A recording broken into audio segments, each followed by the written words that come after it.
Hi, it's Hazel, and welcome to my channel, Hazel Naka Design.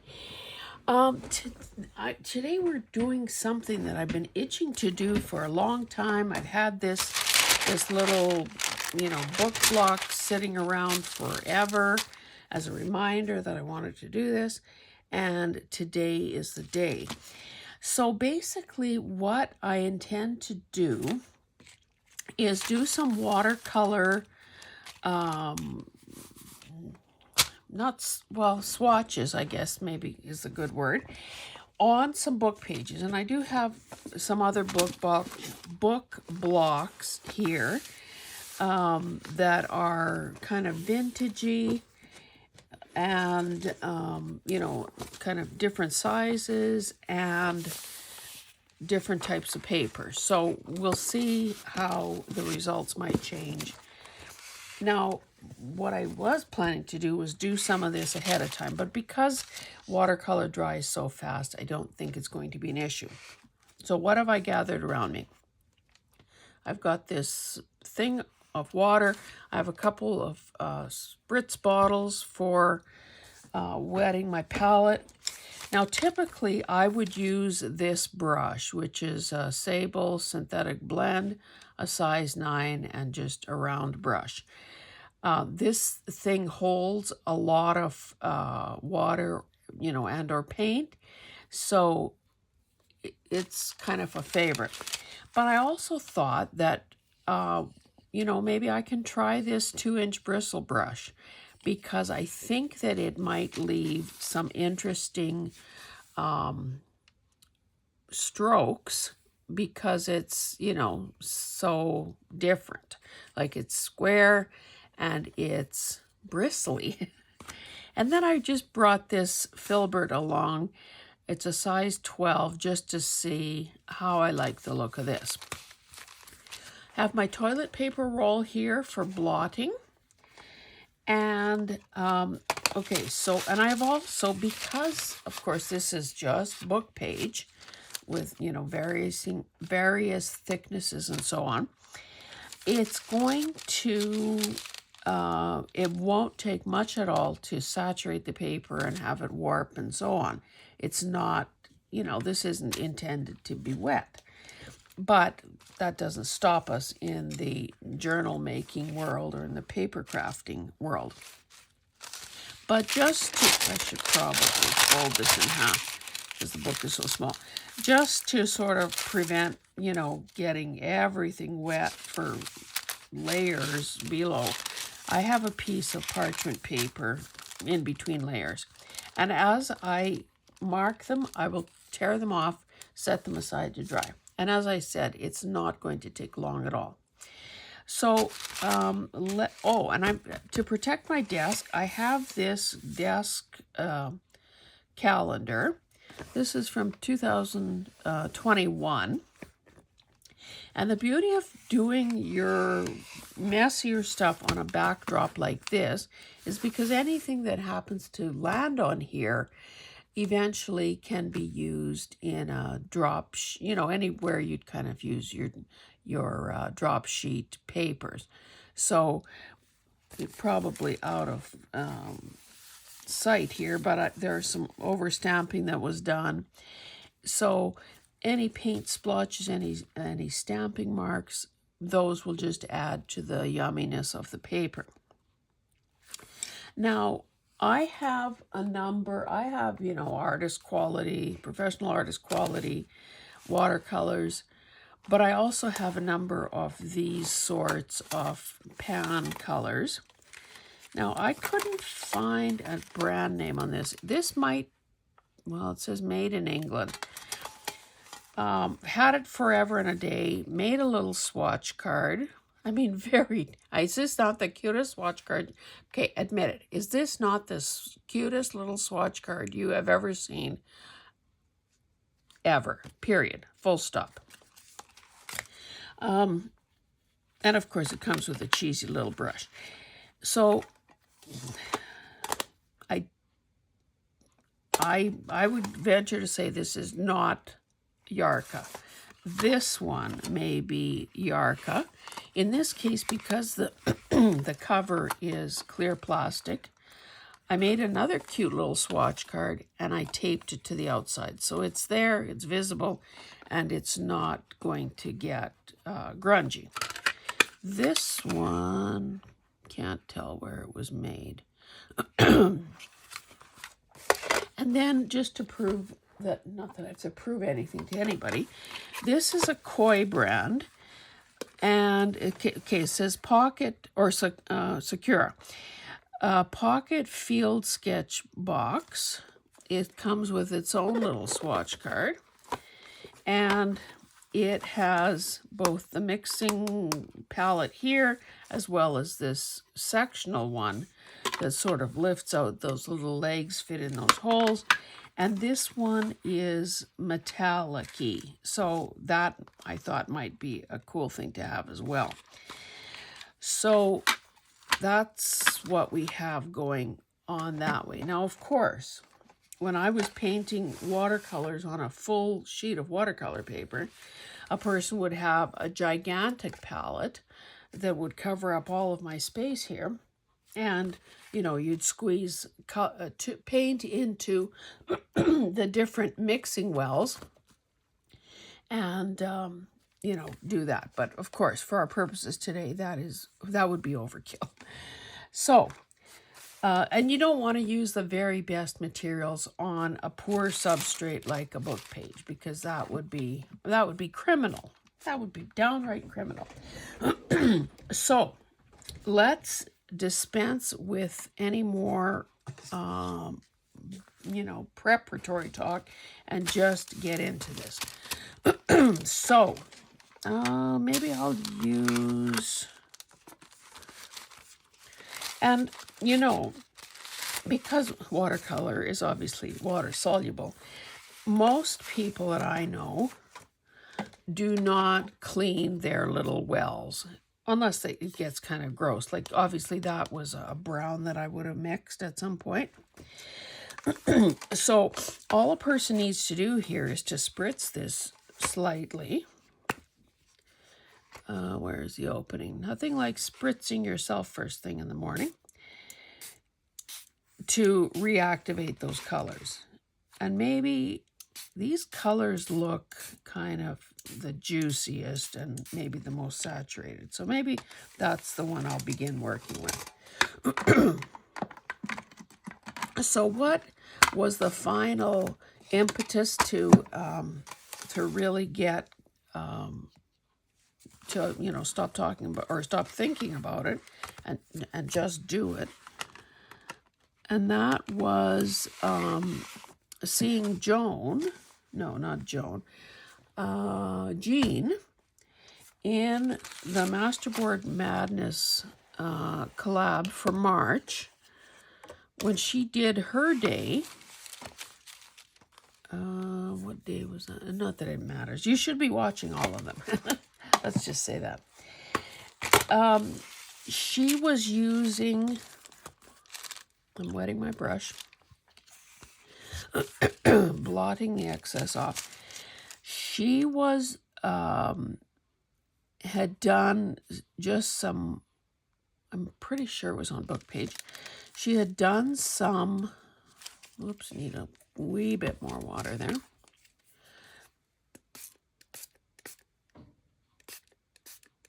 I guess I should probably just be doing the colors that are likely to be flower colors. Anyway, what I'm trying to say here is that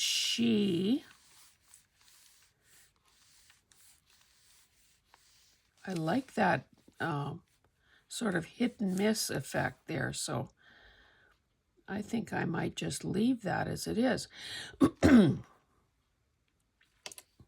She did a bunch of watercolor flowers. So, okay, I'm stopping there. Rip this off. Set it to dry off to the side. So then and this, of course, is my intention as well, get a bunch of these pages, you know, get paint on some of these book pages, and then do some, once they're dry, go in with a marker of some sort and do some drawing. More than likely, flower shapes. Maybe, I don't know, I should be checking to see what you can see. Okay, maybe if I have that off to the side, it'll be better. Okay, so let's see what happens. Oh, that kind of got a bit, that's turning muddy. But that's not to say that I can't still use the colors that are there. These aren't flower colors, but it's just a way to, you know, perhaps, whoops, clean up this bit here. So there will be occasion where kind of a pukey color like this may be the perfect backdrop. So we have absolutely nothing to lose by just, as Pam from the Paper Outpost would say, creating with wild abandon. Maybe I will use this side. Okay, so that was my round brush. Let's see what, oh, but I have to mix. Do I have a Kleenex handy to wipe that? Yes. Now, obviously, to fit a 2-inch brush in a palette is going to mean that, now if I would have used a paper towel, that could have also been something to save. But of course, Kleenex is so fragile, we're not going to do that. So what I was trying to say is, okay, if I was using my big 14-inch watercolor palette, no problemo. But unless I did a variegated, oh, I could try that.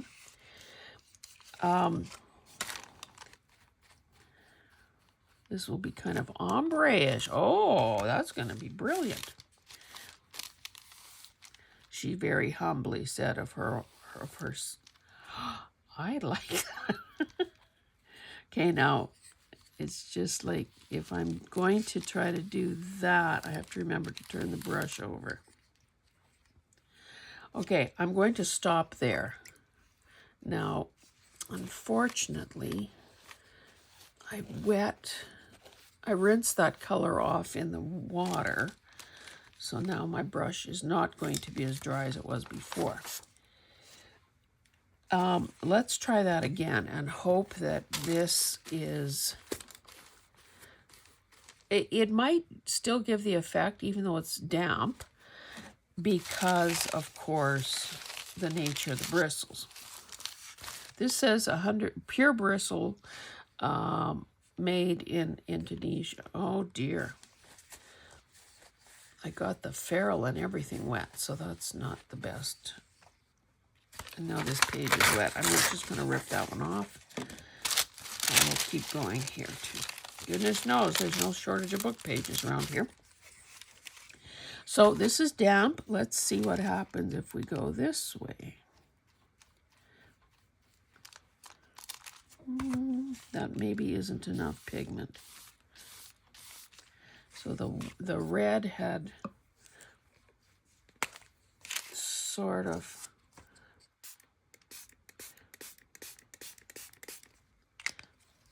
dried. So let's try that again with a juicier.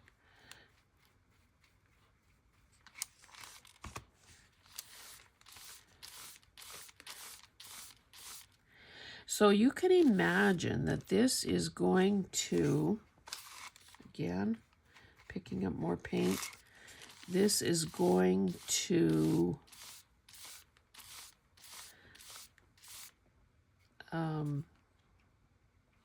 what was I going to say? I don't know. Now, these are relatively small pages. and the patch of color is relatively small as well. When we try another, let's just see what happens if I don't re-dip this in pigment. Now there is not a heck of a lot of color on there, but it still may be nice. Or it may be invisible. Okie dokie. Let's try, well, let's turn this over. Now I'm getting this other color and sort of that orangey. Well, do it this way.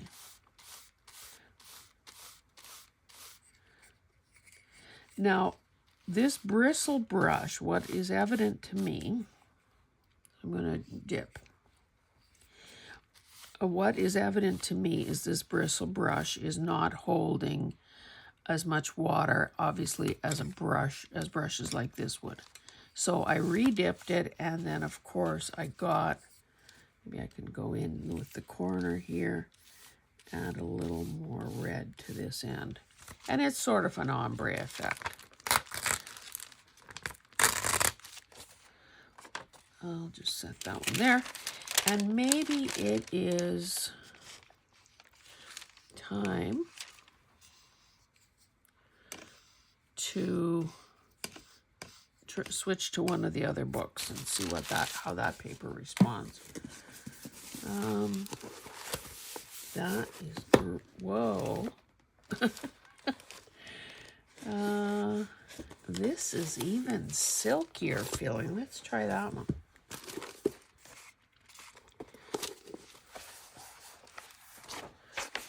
Oh yes, that's beautiful.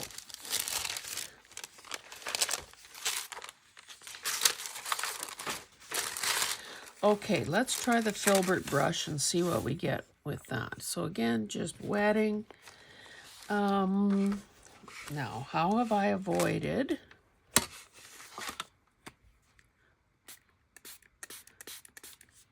the bluey purple parts? So let's see, though, that's going to be very dark. Oh, look at this that is cool. That is picking up the texture of the paper. So again, you're maybe thinking to yourselves, well, why is she getting so darn excited about that? Well, she's getting so darn excited about that because this isn't the finished this isn't the finished product here. This is just the first layer. Now, of course, I went a little too far. Let me stop right there. Let's do this again on a fresh page.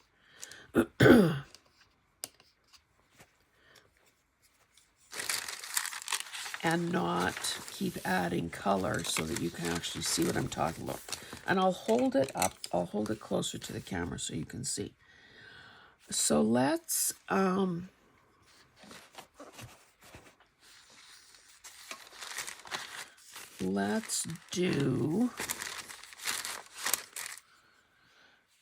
do the same sort of color combination here. So I'm picking up even this part that is kind of slopped around the well.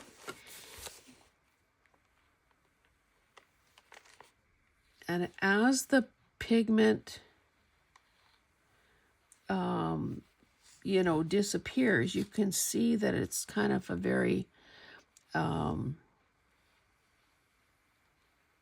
mottled looking thing because my brush is, the pigment is almost gone.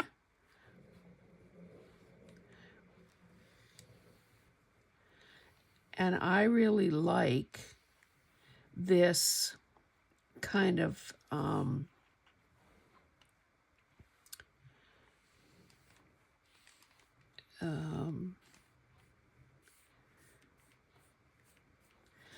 the fact that there are all these specks, so to speak, that don't have pigment on them, which also means, like, okay, when you're painting watercolor, you typically preserve the white. So it's those little bits of white watercolor paper that show through that give a painting its sparkle and its lift. So, you know, obviously this isn't watercolor. Whoops. Ah, damn it. This isn't watercolor paper. It isn't white, but there's still a wee bit of that sparkle happening.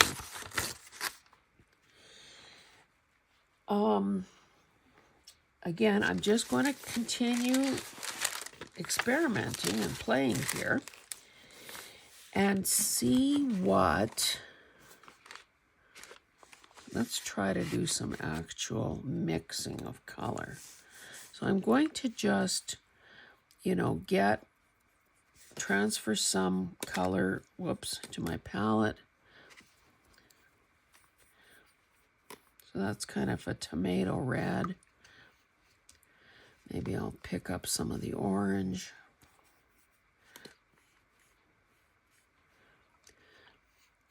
Maybe I'll pick up some yellow.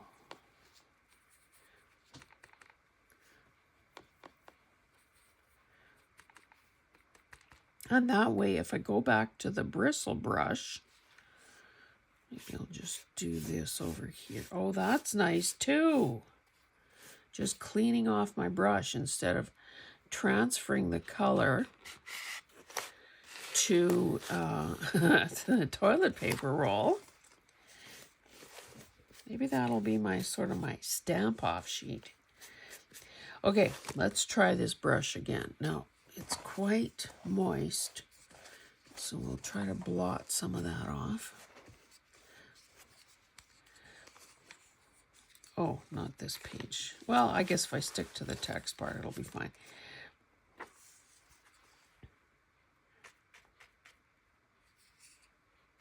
Now, if you want to try to keep the, you know, the colors kind of distinct, you have to remember to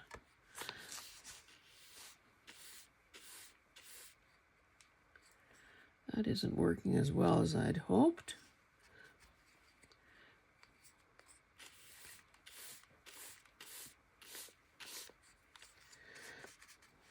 Maybe let's give up on that idea and just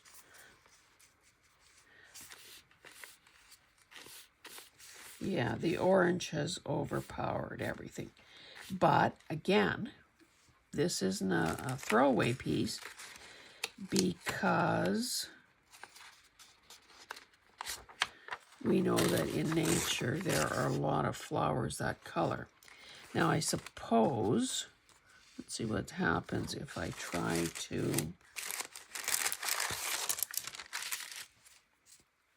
just go in with pure yellow. And again, this isn't working the way, this isn't a real watercolor technique here because this paper isn't up to the task. But I think that it still has some possibilities. Oh, I rinsed that off instead of wiping it off on that other book page. Okay. What is this was the very first. Okay, this is, I don't even know how much time has passed, but let's just go to the next step here. So what I could do,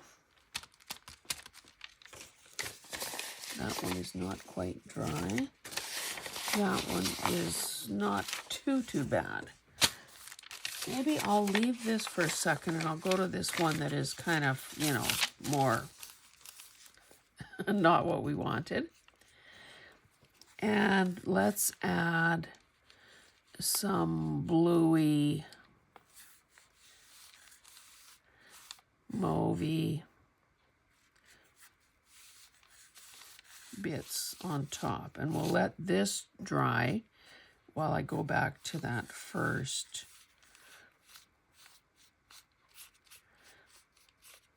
Now, of course, there's nothing that says that. How about if we throw in some of this red? Oh, we're going to get brown because of the green. Maybe it won't touch that much.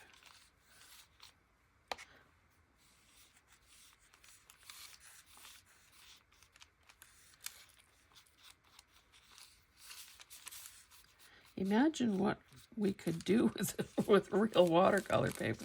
But of course, that doesn't help us use up our gazillion book pages. Okay, we'll pull this guy back in. This one was the first one, and it is the most dry. So let's just, and I'm sure these lights of mine aren't helping with the, you know, it's making this dry a little, I mean, it's making my palette and so on dry faster than it would otherwise. So this is just a Staedtler fine liner. This is something with dual tips. Maybe I'll go finer first. So for whatever reason, whenever I am doodling, and I mean just, you know, during a meeting or at the side of a scrap of paper, I tend to go with the same sort of mystery, whimsical, imaginary flower shape. And I hope that this is, so basically just pretty loose.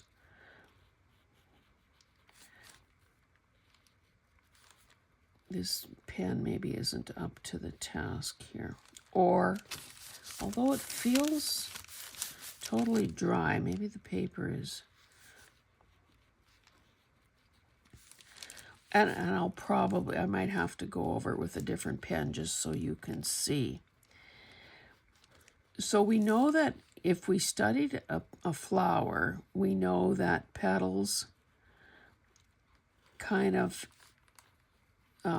they go in and behind each other. They turn away and so on. Now, we're not trying to do botanical Edith Holden type thing. Here, now I'm just cutting a little beyond where that line is.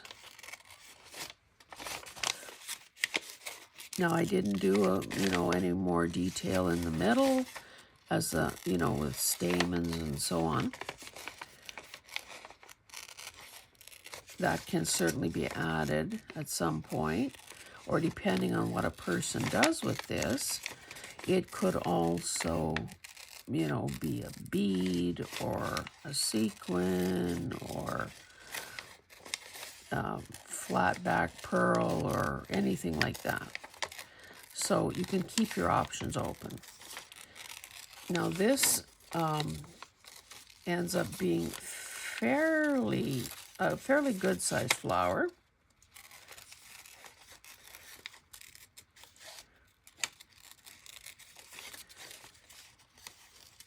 A person could just kind of basically do what I would call a coloring book daisy.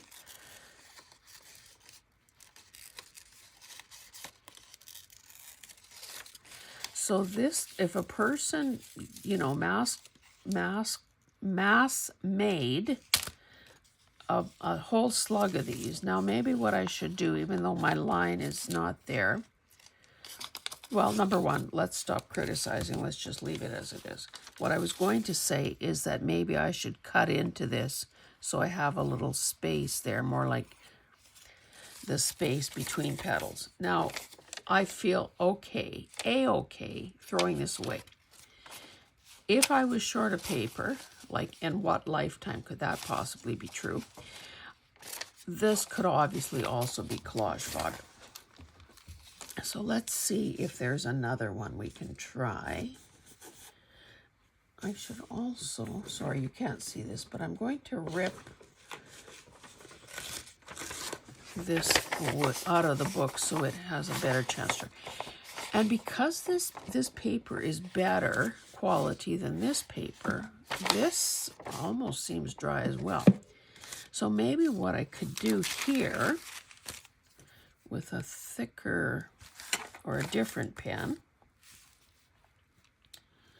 is do something, you know, do more like a cluster type thing. So tiny little flowers, but more like a clump. So let me think of an example. You know, maybe this is, well, I was going to say yarrow, but that is not accurate, because that's not how a yarrow would look. But I'm doing these so close together that when I cut them out, they will read as one. But of course, because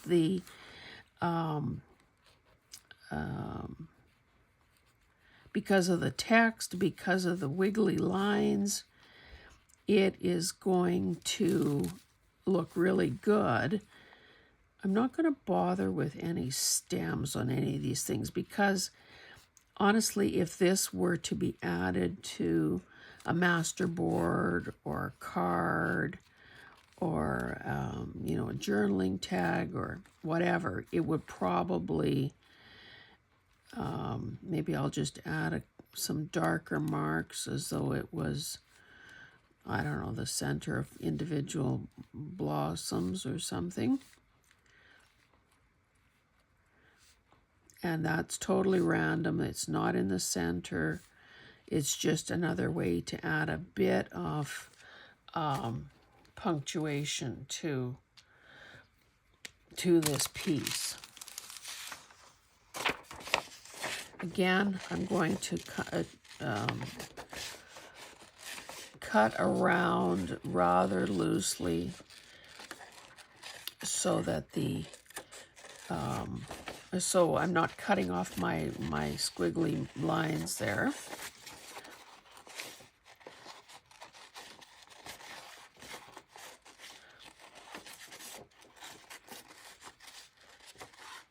Now, of course, as I said, if this was added to, wherever this ends up being added, you could obviously draw in stems. I could also be doing some green pages that, you know, could be, in fact, I should have done that, that could be foliage.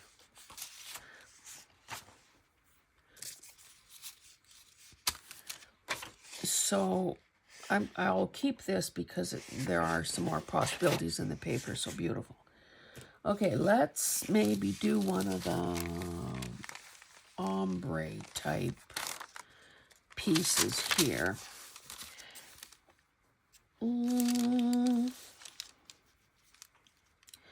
Okay, what kind of flower do we want to do here?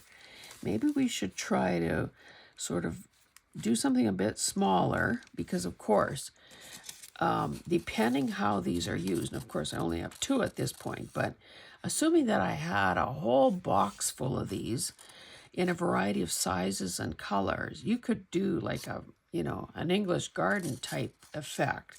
So maybe I'll do even smaller things, but I'll do just the very simplistic, like, you know, just basically these round little shapes. And I probably, well, this will be a clump. Again, so this could, let's try to think what this could be in real life. Now the colors are wrong, but let's pretend, imagine sort of lobelia. You know, that little filler flower that many of us buy to put in our flower pots because it has a trailing effect. Typically, those are pinks or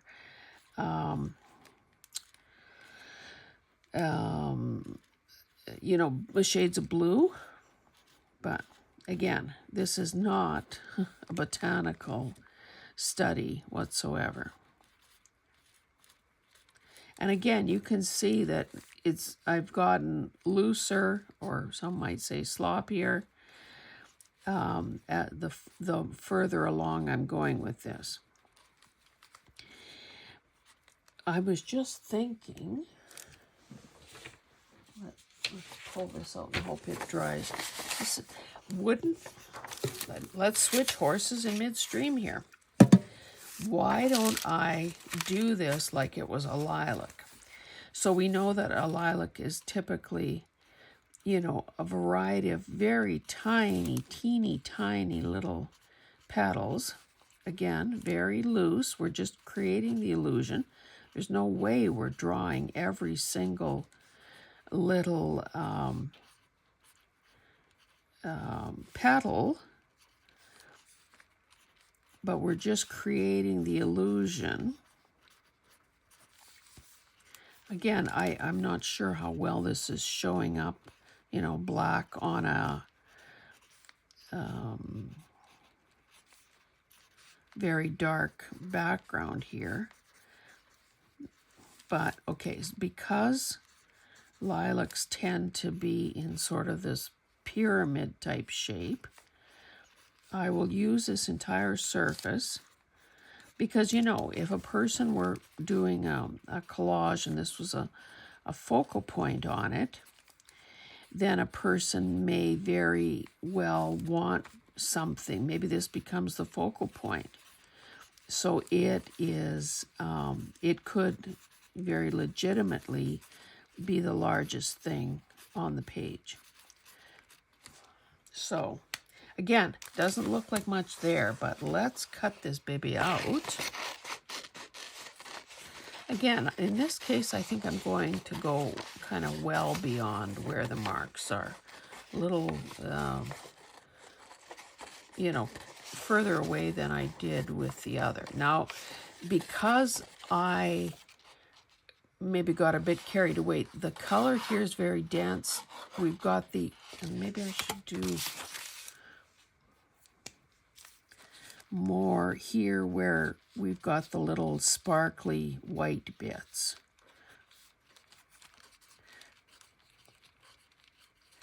And I could go up into this area as well. And of course, if this piece ends up being too big, there's nothing to say that it can't be, you know, cut down further. If that's the need that arises. So I hope, this is so much fun. I hope that you will choose to do this as well.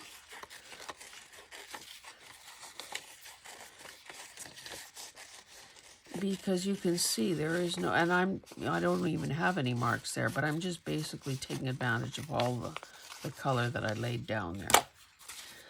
So, of course, to make this read more like what it is, a person would add more marks and probably some thicker marks as well.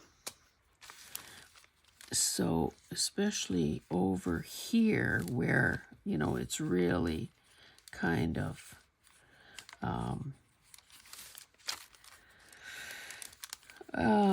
the color is so solid.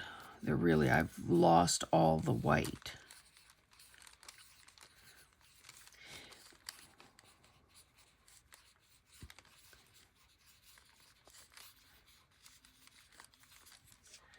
And, you know, maybe a person would do a few darker ones over here as well. And maybe there's some sort of a happy medium in between the very fine ones that are almost invisible. And because we know that if we were looking at a clump of, like a head, a clump of lilacs, we know that some would be lighter because the light would be hitting it. Other parts would appear darker because the the sunlight, the light, is not in fact hitting them. They're recessed within the clump of flowers.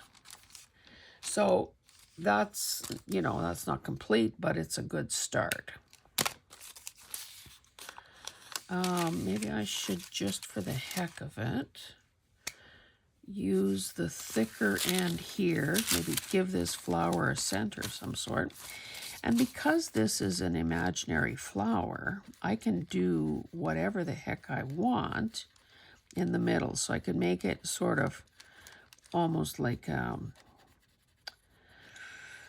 well, just a kind of a mass of, darker stuff. I could add a couple of lines to indicate that, the petals have a bit of, veining in them, or perhaps they have folds in the petal, because of course we know that,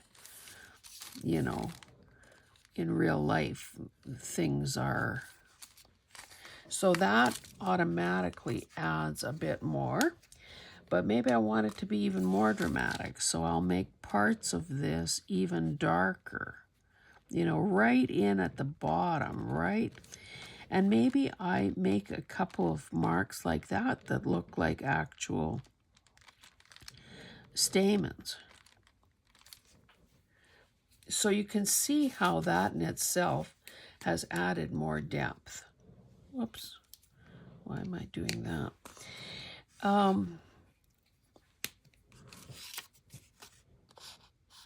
Now here, what I could do, which end is the thinner one?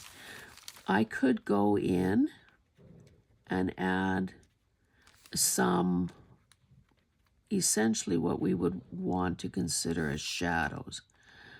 So, I'm not going to do it everywhere, but I'm going to do it in some places where it automatically would create a bit of depth. So again, these are the areas where, if we were looking at this in a garden, these areas here are not getting as much light. And you can see what a difference those few little marks have made.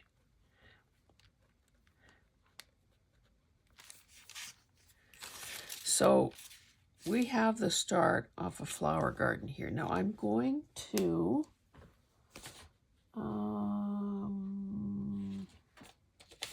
maybe let's do something on this one. This is, I don't know. Is there anything in God's green earth that is this color? Perhaps. Maybe we could consider this like a scabiosa or something, a pincushion plant. Or maybe we stop overthinking it and we just add some petals. So that's too thick. And of course, I'm choosing say on this pen, I'm choosing the finer of the two thicknesses, because I can, add the other mark making after the fact.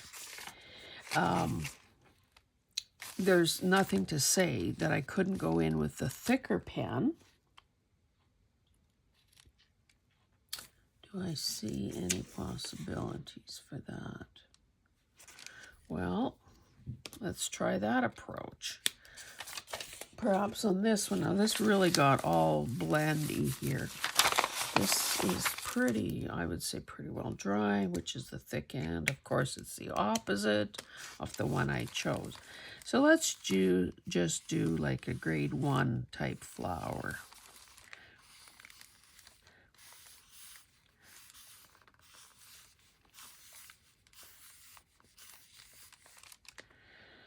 Again, I don't care for the fact that it is, the color is so solid. To me, it looks better on the sides here where, well, maybe let's just go a bit further. Take in more of this part that has some white to it.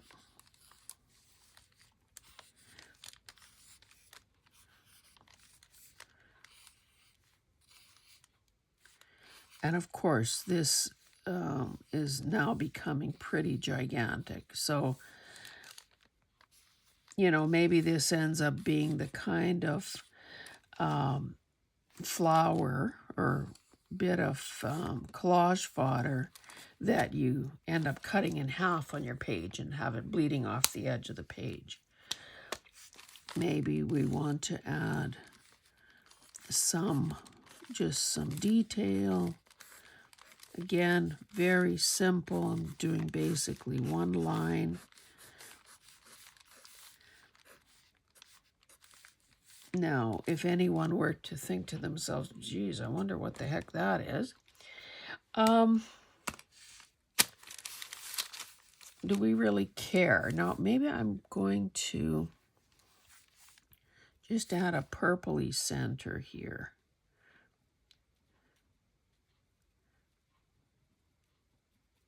Now, of course, it would have been better to do that before I drew those lines in, but again, and in fact, what would happen if I took some of, no, maybe you can't see that. If I took some of this bluey, purpley,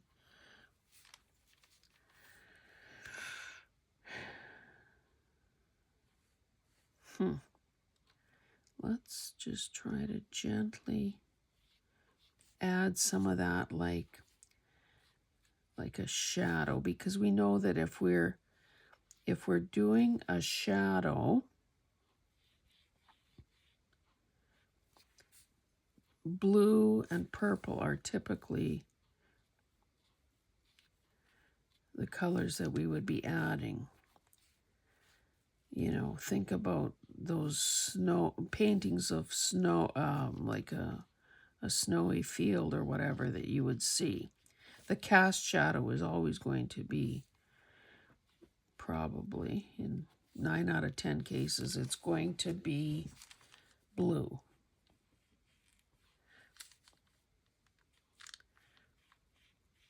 So this petal will cast a shadow on the petals behind it. Now, again, because this isn't great paper and I'm probably, you know, this was an afterthought, we know that I could be getting something close to green if I don't stop what I'm doing, or mud color.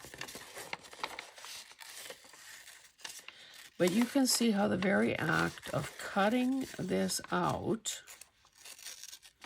automatically gives it legitimacy as whatever it was that we were trying to draw. Another thing I like doodling, and I should have, but I don't have anything the right color. Oh, I could try this one. And then I better let you guys go because, you know, I could get totally carried away here and forget that I need to make at least 3 and possibly 4 videos today just to get my little normal feeling of peace of mind, because I will be away several days next week, and I don't have, that was the thing that kept me from falling asleep, thinking, oh my goodness, I don't have enough videos done. So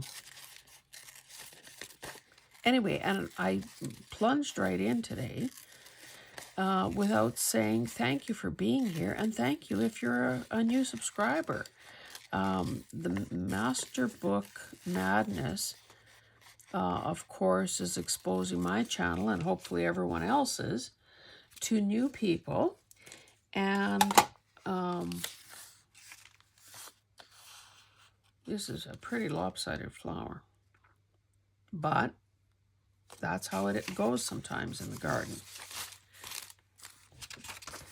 Oh, I didn't finish. Maybe what I could do in this case, just to show you that more than one way to skin a cat. Oh, I should stop saying that because I'm sure some of you are cat lovers. That is an expression, obviously probably an old wives' tale, or, you know, one of those things that just happens. I'm going to just do a curvy edge here just to show you that that is also another way to approach this. If I just do this whole colored area, I can fill in the squiggly bits later. So we can pretend, in this case, that this is, you know, already finished. And you can see how suddenly there are some possibilities here. And we didn't even really, what did I say I was going to do on this one?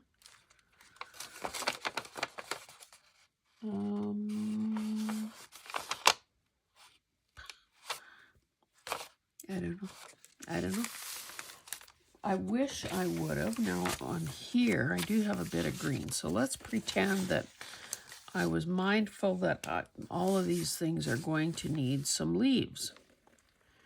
We know that sometimes, like in the case of, say, Dusty Miller, that there is a silvery component to leaves.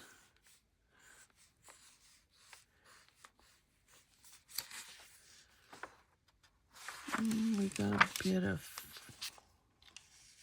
well, and leaves can also be like so, almost spear-like. Another thing, now we're doing kind of a gardening thing here, but another thing that a person could obviously do that would be equally beautiful. Oh, pods, that's what I could maybe try to do a pod on there. Another thing that a person could do that would be beautiful on here is feathers. For some reason, I really like the look of feathers. So I'm just, whoopsie, separate these two guys. And of course, you could leave, if you wanted to, you could leave a little bit of a stem on there.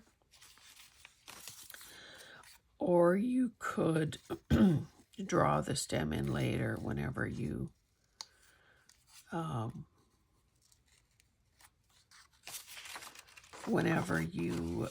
actually putting this to use.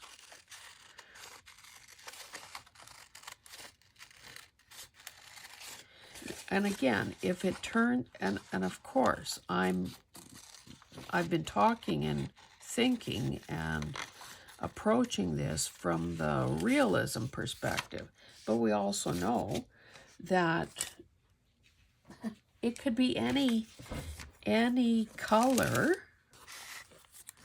that we want it to be.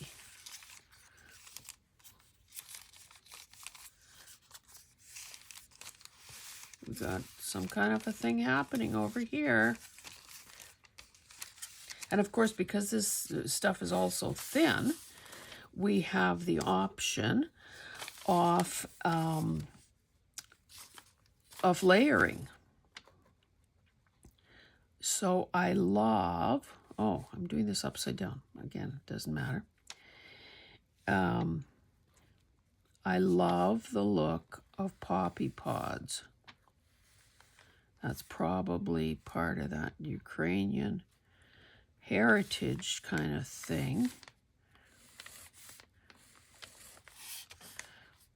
And we know that there are these sort of curvy lines. There's this little ruffled bit at the top, and of course this part here as well. So now that's, obviously we'd want, in the real world, we want that to be a more tan, browny thing. But who said we're in the real world? And if you've actually looked at poppy pods, you know that they aren't necessarily all the same shape either. And sometimes, for whatever reason, I guess that's true of anything that's alive and growing, is that sometimes, they're misshapen and they're lopsided and they're a little wonky. Oh, and for those people who are crazy about mushrooms, Mushrooms would be another thing to doodle. Oh, and another good purple flower, or not so much purple as a more red purple, would be Beatrice, those spiky things that you quite often see in floral arrangements. Now this could use a bit more shadow work, but you get the idea. Again, this will be the last thing I do because, you know, I have a tendency to get carried away. And there are some of you lovelies out there who say, love spending time with you, love hearing you talk, love the fact that you're funny or that you talk about life philosophy or my life philosophy or whatever. I don't know that not everybody has that, probably the time, because everyone is busy to, you know, spend that much time with me, even though I am very grateful for those of you who do. I could probably get another one out of that part there, so I won't throw that in the garbage just yet. So let's, just as a final thought here, see what we have created in this hour. Okay, so maybe let's pretend that this is a tall, we're doing this vertically because that's how flowers, you know, they tend to kind of, this is, I have to hide this one because it's not finished. Well, probably none of these are totally finished.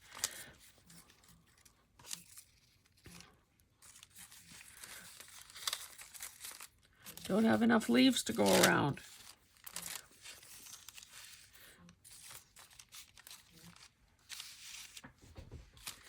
I don't know why this one is so curly.